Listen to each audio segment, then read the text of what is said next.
Welcome to Human Powered, the podcast about creating a high-performing agency or consultancy business.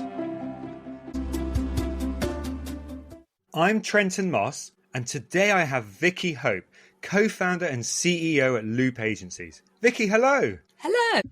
So Loop builds in-house creative agencies for businesses in regulated industries. You co-founded the business just 2 years ago. You're already at 15 people and you're set to double in size over the next year or so.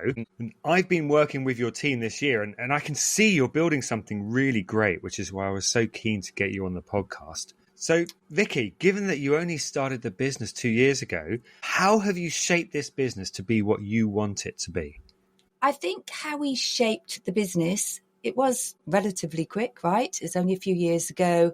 It was really shaped by a day one feeling, which is just sort of so hard coded in our values. That was the start. And, I just when I reflect on it, I can't shy away from that feeling, which unfortunately was sort of a pretty crumbled confidence of burnout for various reasons. And, I don't want to come on this podcast and talk about burnout necessarily, but equally, I don't want to paint this story of easy success.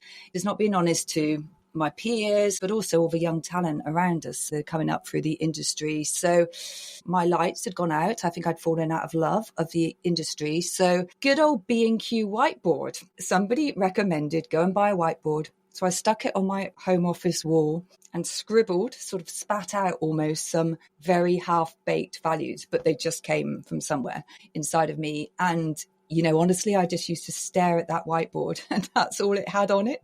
Nothing else, no business plan, no clients, no money. And Ed and I were friends and we'd worked together well in the past and we'd never had any aspiration of starting an agency together. Over a coffee, I was kind of telling him the whiteboard story and like, oh my God, it's blank. How on earth do you make it move? And he was having a similar thought process. And we sort of scribbled down the same off the top of the head values, which were identical. They matched. And it was like, hang on a minute. What are you going to do? I don't know. I just can't keep doing this to myself. I have to look after myself and put myself first. So it was a flippant comment of, shall we start an agency? I mean, that really was the foundation of the great business plan. But in doing that, we both felt so strongly, we have to be different. We have to look after ourselves and we have to put people first. So that was really the thing, honestly, that shaped it to start with. And then you're in this, okay, can we do it? I mean, how do you do it? Can you do it? Can we survive to Christmas? I think this was September. So as a sort of a token gesture, we put £1,000 into the business bank account each. We didn't even afford to buy a laptop because then I went and put half of our seed funding, £1,000 straight down on the Christmas party. And Ed was like, are you mad? Like, why on earth have you booked a table for 10 at some fancy wine bar? And I'm like, I just need to try and trick my brain that we are going to be sat at that table at Christmas with some form of trading and some people around us. And we did get to Christmas. We didn't have a team. We had some amazing freelancers. One even drove over the bridge in the snow to get there, which I've never actually said thank you to him publicly, but it meant so much because it actually made it feel real for me that we had these incredible people around us and friends and that were just there to support us. So that's really what shaped it from the start.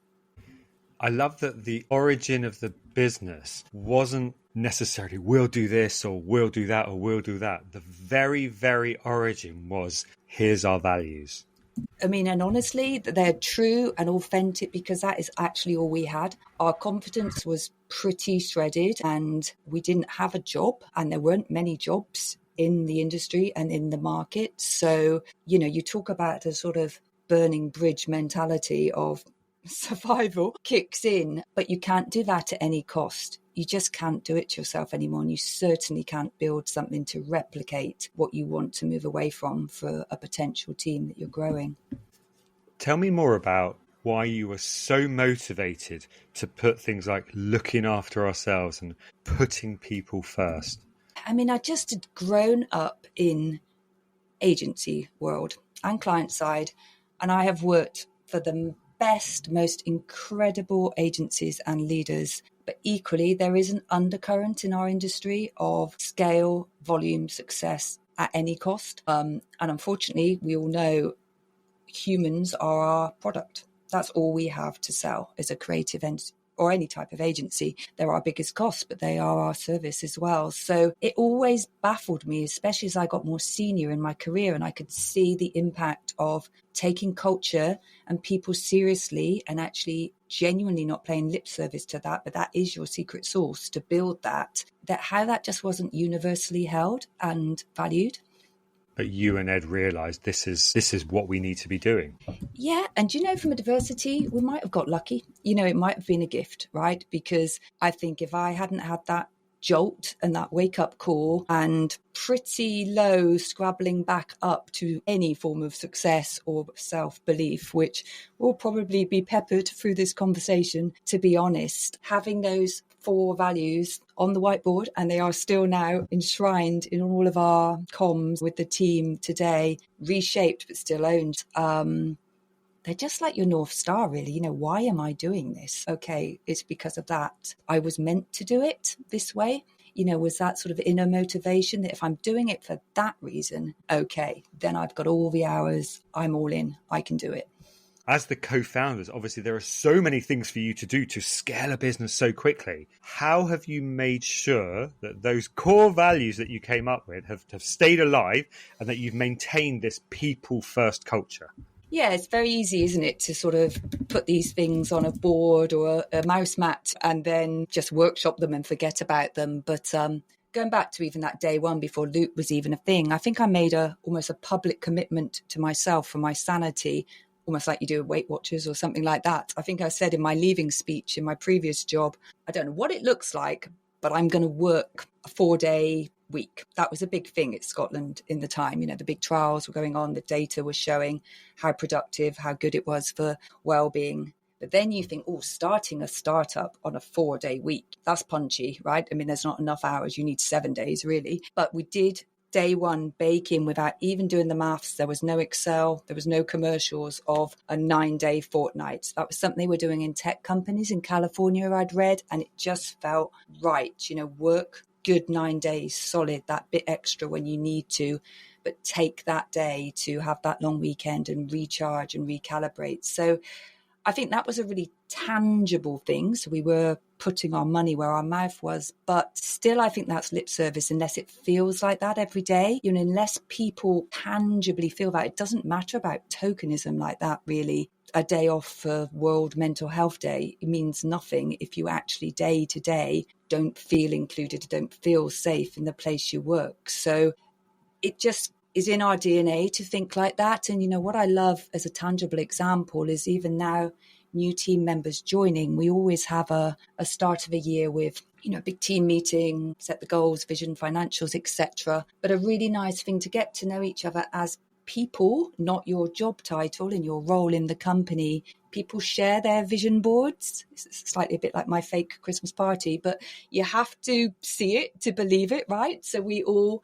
put our vision boards, and it's nothing about work goals. It's all of these personal goals, family, development, and people are so incredibly honest with quite personal aspects of their lives that they want to work at, but in such a safe, supportive place that everybody's just cheering them on and checking in on that throughout the year. So yes, 9-day fortnight, that's real. But I hope already, even just seeding that in the way we're able to communicate to each other, sharing those personal stories does feel really real, that, we are living those values. Another thing we do actually is do spot bonuses, small Amazon voucher, far from life-changing, but we purposely don't make it public. So we never do a kind of shout out to a name on a team meeting. We almost just want to catch people doing the tiny micro minutiae, which they don't even notice they're doing, but I notice. So that first person on the Teams chat to cover somebody who's sick, they're already busy, but they say, give me your client list, I'll take it on for you.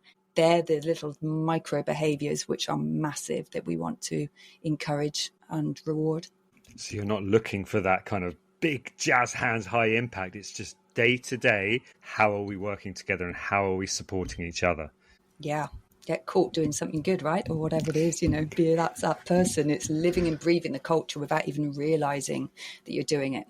I know with your values that you later developed a value called client contract. Can you tell me a bit about that? Yeah. And, it was up there. It was the 4th one on the whiteboard. But to be honest, Did we have the guts to actually live it?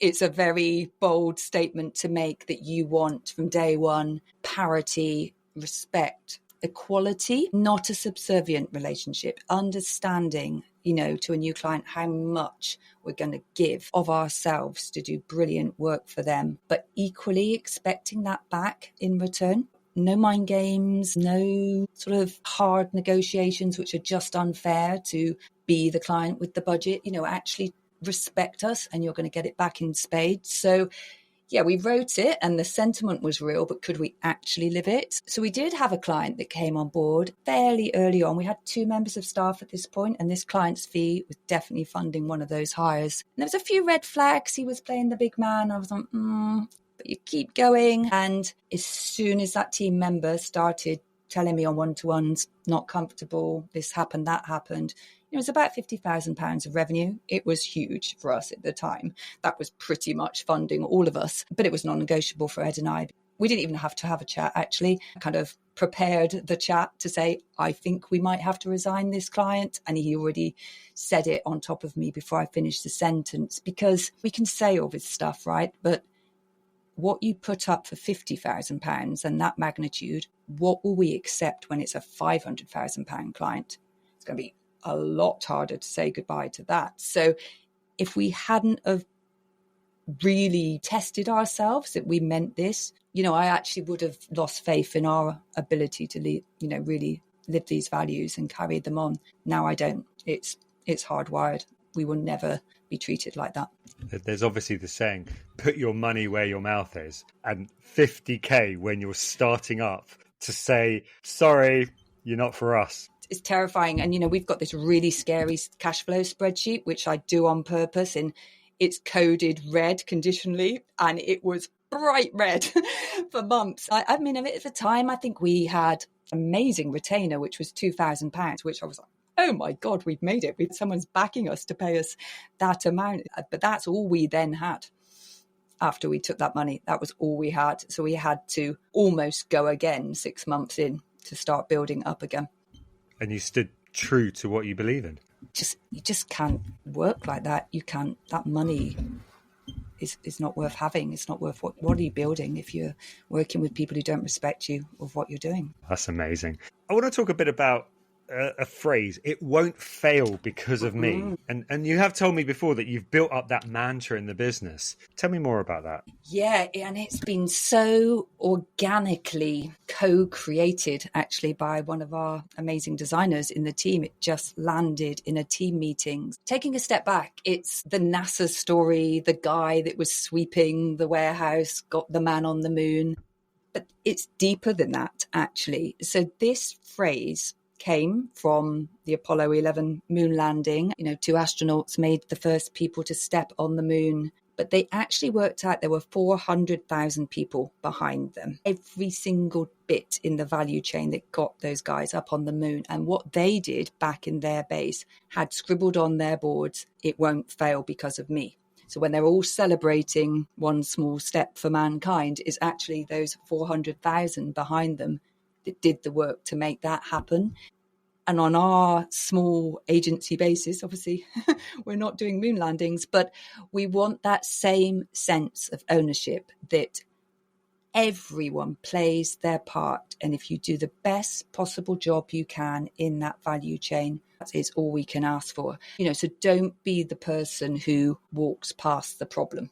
Don't be the person who says that's not working. We're really trying to breed how vital everyone's job is in our success and our plan, as all companies want to do that. It really means something as well. Now we're employee owned, but it is that galvanizing statement. It should put hairs on the back of your neck that actually it just stops and checks. And I often use it because, we all can't do each other's jobs. I don't understand UX. I can't animate, but I can do senior client relationships and strategy and vision and open new business doors. But I'm quite shy doing that. And that thought on a Monday morning of on my to-do list, and I've got to make that LinkedIn contact, or I've got to call that slightly awkward client conversation I might have to have.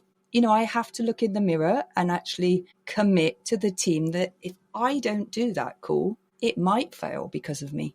because I'm the only person that can do that task. And if I won't take that responsibility, how can I put that on a brilliant creative who doesn't check their work before supplying it to the account handler? That's their piece in the value chain. So we really try and be really authentic and share these stories and be really honest and not be the big leader who's got it all sussed. I kind of said to the team last meeting, I've got to get over myself because I'm holding us back if I won't actually go out and have these networking or client conversations, which is uncomfortable for me, but I have to do it. It's my role. So you're kind of putting your money where your mouth is for yourself. No one else is going to do that piece. So if I don't do it, it won't get done. The ripple effect of that then is we won't be doubling in the next year or so and creating opportunities and continuing to grow a legacy for future generations. It will end. So Vicky, you're already a profitable £2 million revenue business. How do you get the balance between having this lovely people-first team culture and having to be all in to grow the business and achieve what you've achieved?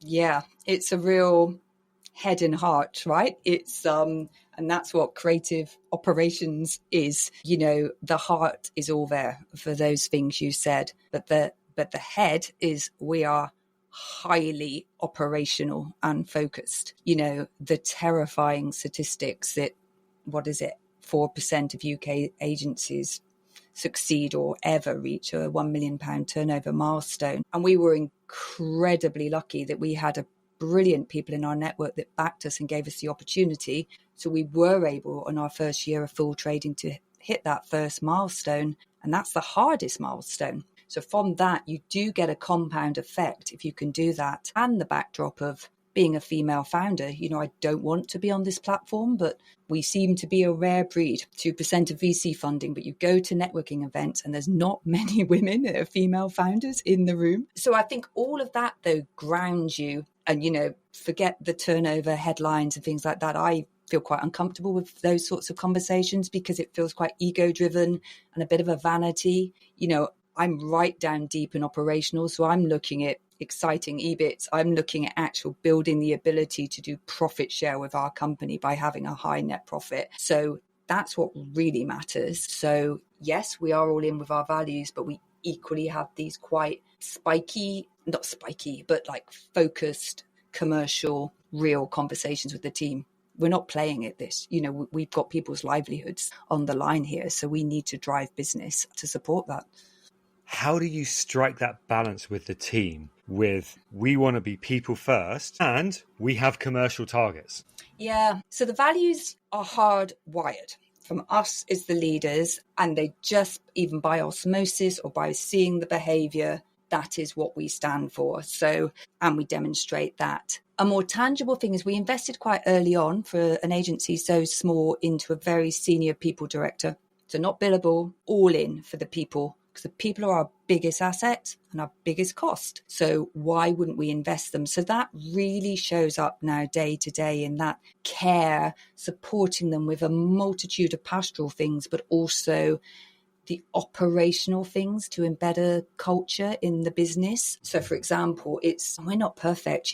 These things are hard to do. We have integrity and wanting to do it, but every day is a work in progress, right? We're creating a culture code now, so it won't fail because of me. It's a brilliant intent and sentiment, but we have to make that real and tangible, that we can do peer appraisals, 360, radical candor feedback on what you're doing well and not well within those things. So for example, we have phrases which we are trying to seed and make more real of this, this shared sense of responsibility. So we sign the engine block is a phrase that we use often. So put your signature on that piece of work if you are happy for it to go out, because it's Trenton, it's got your name on it. So that sense of ownership, we like speaking like that, but equally we're looking after each other. We've got each other's back. We respect workload. We're very operational with capacity planning. But I want a hunger that people are, especially in the space we're in high volume financial services marketing. It's not for everybody, but I want people to be bored with normal. Don't think about it as a trade display campaign. Think about it as the data, the targeting, the one-to-one communication with an advisor, the back-end tech that you're using to build and scale it. We want people to get really excited about the hard-working stuff. So the work we do is like that. We talk like that, operationally, financially, but hopefully with a ready brick glow around it of being decent human beings that are all got each other's back. And that's another wonderful expression that you use there. You want people to be bored with normal. Yeah. I mean, it isn't me writing this, although people would joke listening to this because I am extremely impatient. You've got to have someone driving, right? But you do have to be bored with normal. I mean, especially in the age we're in now with all the technology and AI. And is it good enough? It's not good enough just to do something that's okay. And again, that mantra will drive into your culture and into the work that you're doing. That's right. So even we're starting to try and embed now, not necessarily formal creative reviews where it goes up to the design directors, it's peer reviews. It's Zoom bomb me and just show me something.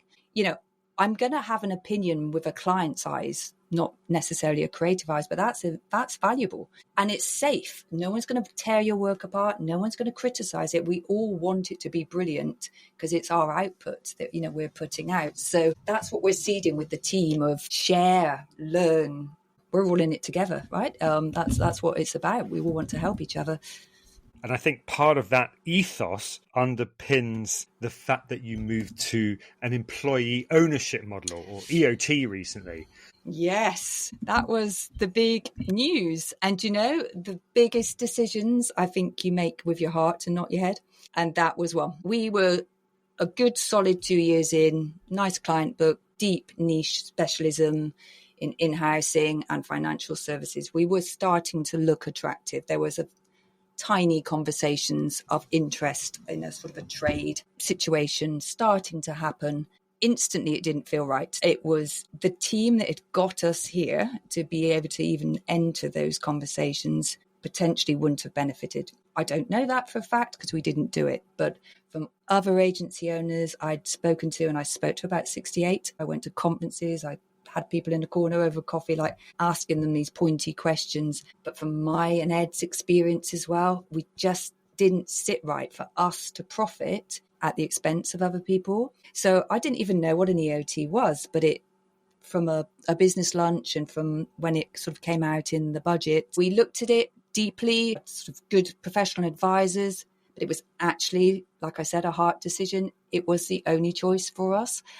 So yes, we're super proud to have become Scotland's earliest to become an EOT, and we're only month 2 into it. So I think we're in that phase of everything's changed, but nothing's changed. BAU, nothing really changes, but we're dialing up the volume now on the everything has changed. So it's really allowing for this seeding radically transparent conversations, very grown up, not tiptoeing around, oh, when will the founders go? You know, we're all in. We love it. We want to be here for the next 5 years, but we are then going to go.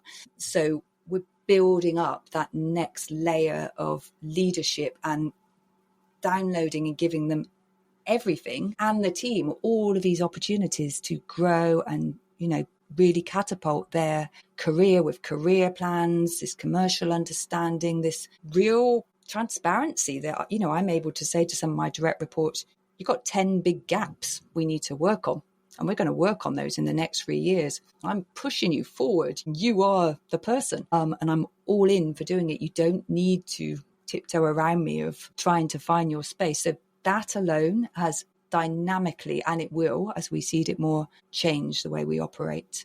It's interesting you talking about succession planning there. Many agency leaders want to build up that next level of leadership and do succession planning to allow them to exit over time. Many agency leaders really, really struggle to do that. What top tips have you got for them?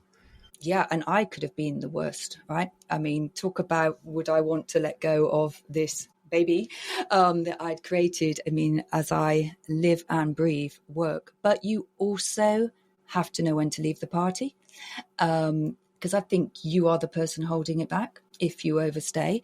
And that's quite a bold thing to say 3 years in. But I have so much energy for this, but equally, I don't have 2 or 3 decades left in my career to do this. So I've surrounded myself by brilliant people. And one of those accelerators is really work with people you know and trust. Of course, bring in new talent around you, but you just cannot underestimate the hard-earned secret language, almost being able to mind read somebody that you have worked with for several years in the past. So I'm incredibly lucky that people have wanted to come and work with us from the past, and they've waited for us to advertise and then them to be successful for roles that we have tried to fund and create, but very strategically knowing that we're also building a succession plan with day one trust there. So now it's about support and opportunities and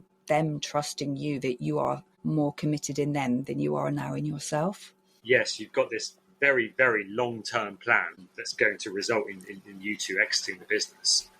Tell me a bit more about the next year or two. What's next for you and what's next for Luke? So the next year or two, everything's changed, but nothing's changed, actually. You know, we could not be more passionate about driving the business forward. It's almost been a new sort of invigoration of energy. We know what we do now. We kind of call it our hedgehog. We're really proud to be doing that high volume, mid funnel creative services for financial services clients. And we want to go really deep with our client relationships, not lots of clients and broad. So it's about retain and grow and build more in-house agencies, but in our absolute specialism. We don't think like we're going to be distracted with international opportunities or other sectors, although it is transferable and we do love those opportunities.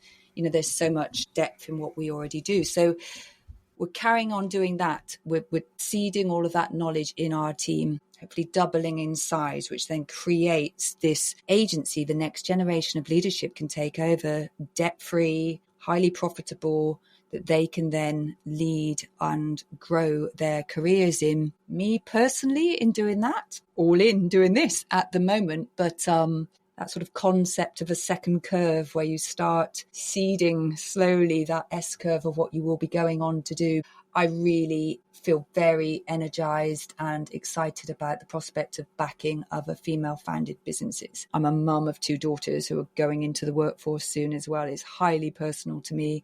But this latter journey in my career of seemingly being rare as a female founder, but equally, one of the things that's really driven me has been the smallest person in the big rooms. I mean, I started in trying to find my confidence in freelancer community. And now I'm in WhatsApp groups where women are scaling to £50 million businesses. And I'm in awe of them thinking, oh my God, imagine how amazing that is that women are doing that. I just want to stay in that community and do my small bit to help these incredible people that are coming through the industry. So inspiring. In fact, this whole conversation has been so inspiring. Vicky, it's been so lovely to talk to you and hear more about the wonderful work you're doing at Loop and to hear the inside stories of how you've achieved such amazing things in such a short period of time. Thank you, Trenton. Honestly, I love what you do as well. I love your podcasts and your human empathy. You speak the same language, so keep doing what you're doing too. Oh, thank you. Very kind. Thank you so much, Vicky. Thank you. Nice to see you. You've been listening to Human Powered, the podcast all about creating a high-performing agency or consultancy business. Thanks for tuning in.